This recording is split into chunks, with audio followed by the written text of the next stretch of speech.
All right, let's dive in. You've sent over a really interesting mix for us to unpack today, huh?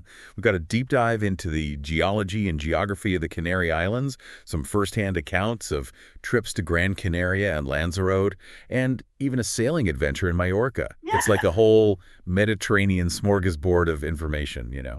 It really is fascinating how these sources you've chosen, spanning millions of years of geological history to very recent travel experiences, come together. They paint a much richer picture of these I islands. completely agree. As Yeah. I understand it, your goal is to get a good understanding of what makes these islands unique, from those dramatic volcanic beginnings to the practicalities of actually visiting. You want to walk away with the key insights, that stuff that sticks with you, not get lost in too many details. It's all about those aha moments, right? Making those connections between something like the geology of a place and what you actually experience as a visitor. That's powerful stuff. Absolutely. So let's set the stage, shall we? The Canary Islands. 8 main islands off the northwest coast of Africa belonging to Spain. They're in a strategically significant spot, geographically speaking, which has really influenced their biodiversity, trade, and tourism. You mentioned wanting to get up to speed quickly on a new region, and understanding this location is really the first step. Their position, about 100 kilometers from Morocco, puts them in this fascinating zone of influence. It's not just their proximity to Africa, it's the convergence of African and European environmental factors. That shaped everything: plant and animal life, climate patterns, the whole shebang. Right. And speaking of shaping, the geology source you shared really paints a picture. Rugged mountains, stunning beaches, lush valleys. Just imagine Tenerife, the biggest island crowned by Mount Teide, Spain's highest peak. And get this, it's a dormant stratovolcano. Basically a steep cone-shaped volcano built up over time by layers of lava and ash from those explosive eruptions. Then we got Gran Canaria. It's almost like a miniature continent because it has so much diverse scenery. And of course, Lanzarote, known for its otherworldly, almost Martian-like volcanic terrain. It's clear to see these aren't just pretty pictures. Those volcanic origins are the backbone of their story. Absolutely. The stark visual differences between the islands are fascinating. The lushness of Gran Canaria compared to the stark beauty of Lanzarote. It's a direct result of the different types of volcanic activity each island has experienced over millions of years. And this is where things get really, really interesting. Geologically speaking, the Canary Islands are the exposed peaks of a huge underwater mountain range, all thanks to the Canary hotspot. So picture this, a stationary zone of intense volcanic activity, deep beneath the Earth's crust. And this process started a long, long time ago. We're talking 20 to 30 million years. The African tectonic plate is slowly moving northeast over this hotspot, kind of like a piece of paper drifting over a candle flame, creating these volcanoes over millions of years. That explains why we see those broad, gently sloping shield volcanoes, like the ones in Lanzarote and Fuerteventura with those expansive lava fields. And then the steeper stratovolcanoes like Mount Teide. And it's not just eruptions, they've shaped the land, creating those calderas, those massive depressions that form after a volcano erupts and collapses in on itself, like the Caldera de Tabriente on La Palma. And then there are those extensive lava tube systems, with Lanzarote claiming the longest in the world. Even the volcanic ash has played a role, enriching the soil and making agriculture possible. Recent events, like the eruption on La Palma in 2021, remind us this is a living geological story. While major earthquakes are rare, the islands are constantly monitored for seismic activity. So beneath all that beauty, there's this dynamic engine of volcanic activity still humming away. It really makes you think about the timescales involved, doesn't it? 20 to 30 million years. And that slow movement of the tectonic plate means the islands aren't all the same age.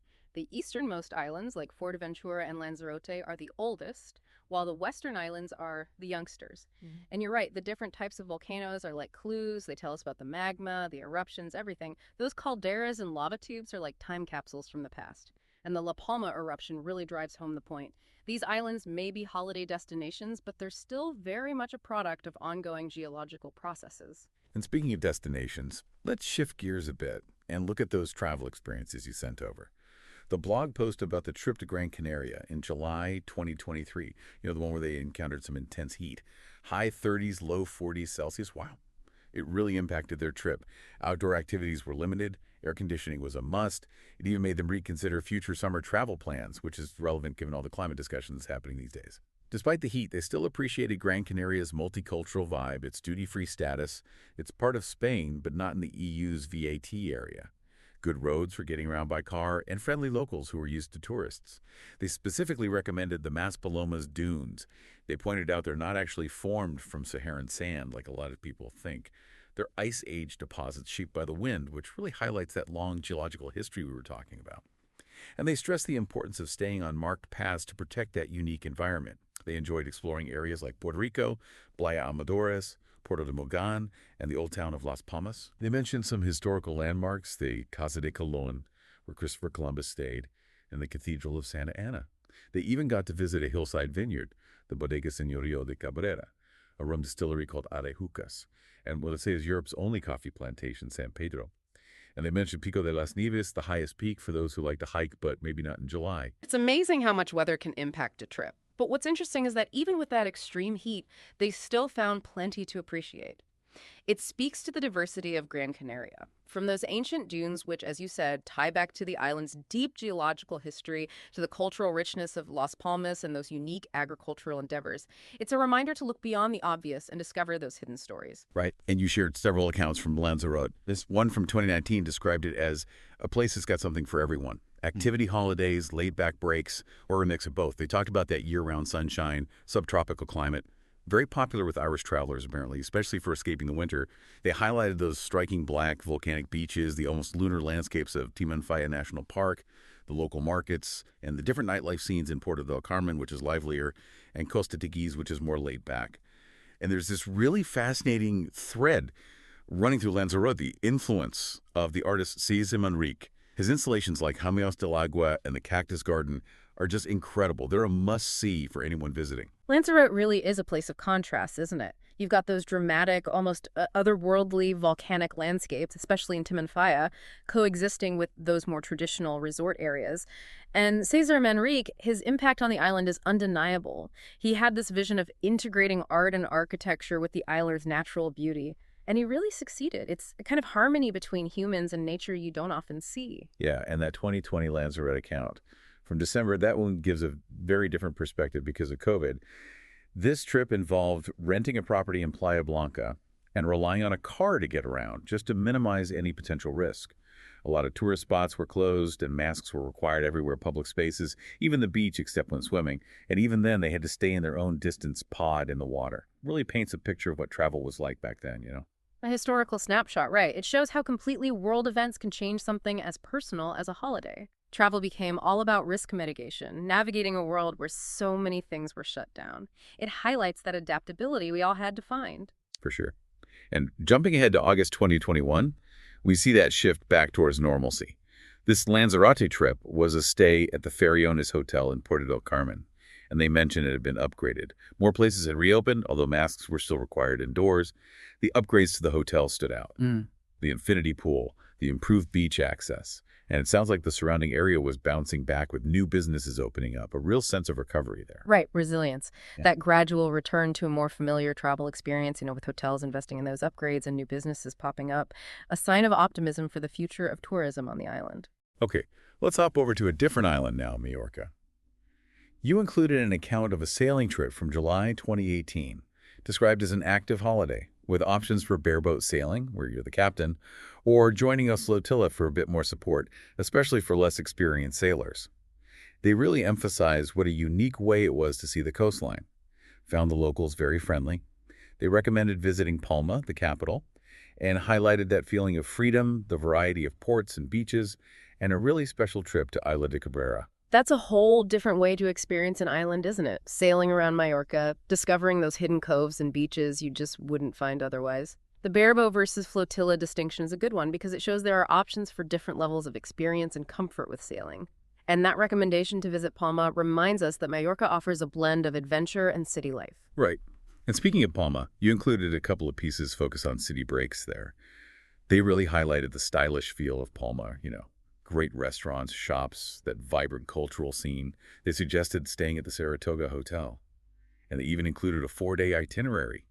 Hop-on, hop-off bus tour, visits to Belver Castle and the cathedral, a boat trip, and a vintage train journey to Solar that goes to these beautiful orange groves. From Solar, you can take a funicular tram down to Port de Solar, and they recommended a beach day at Elites. That solar trip really stood out to them, especially because of the scenic train ride and the history behind it. Apparently, the Solar Valley was connected to France before the tunnel was built, a cool little historical tidbit. Palma definitely comes across as a sophisticated modern city with a rich history. That itinerary shows how much you can pack into a short visit. And I love that they highlighted the solar train journey, not just for the scenery, but for that historical context. The connection to France, the impact of the tunnel, it adds a whole other dimension to what might just seem like a pleasant train ride. It's all about those layers of meaning. Absolutely. So where does this leave you?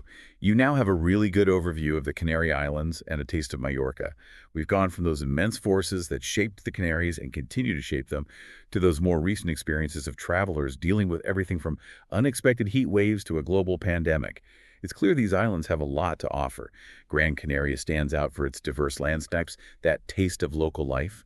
Lanzarote offers those striking volcanic landscapes and the unique artistic vision of Cesar Manrique. And then you have Mallorca, with its vibrant city life in Palma and the allure of exploring the coastline by sea. It's fascinating how each of these islands, although relatively close together, has such a distinct character. It really highlights how geological history, cultural influences, and even the way tourism has developed can shape a place. It really makes you wonder what aspect of these islands intrigues you the most at this point. What stands out? The power of those volcanic origins and the fact that they're still active.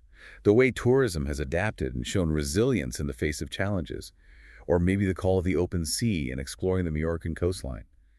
Each source you shared offers a different perspective on these destinations. It's all about finding the one that speaks to you. It comes down to your personal interest, right? Are you more drawn to that deep geological history, those forces that created these landscapes? Or are you more captivated by the cultural experiences, the art, the potential for adventure and relaxation? The great thing about these sources is that they provide so many starting points for further exploration. You're absolutely right, and we've only scratched the surface here. You could delve much deeper into the specifics of those volcanic formations in the Canaries.